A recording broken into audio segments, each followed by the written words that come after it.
Крылышки я готовлю только так. Отрезаем ненужную часть, а само крыло делим по суставу. А так как маринад универсальный, добавлю еще и картофель. Нарезаю его на вот такие дольки и отправляю к крылышкам. Добавляю соль и черный перец по вкусу. А затем примерно 3 столовые ложки майонеза и 1 столовую ложку горчицы.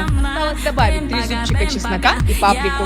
Не забудьте дать промариноваться хотя бы полчаса и, конечно же, подписаться. Теперь крылья с картофелем выкладываем в форму и отправляем в духовку на 40 минут при 200. Готовится просто, а получается очень вкусно и совсем недорого.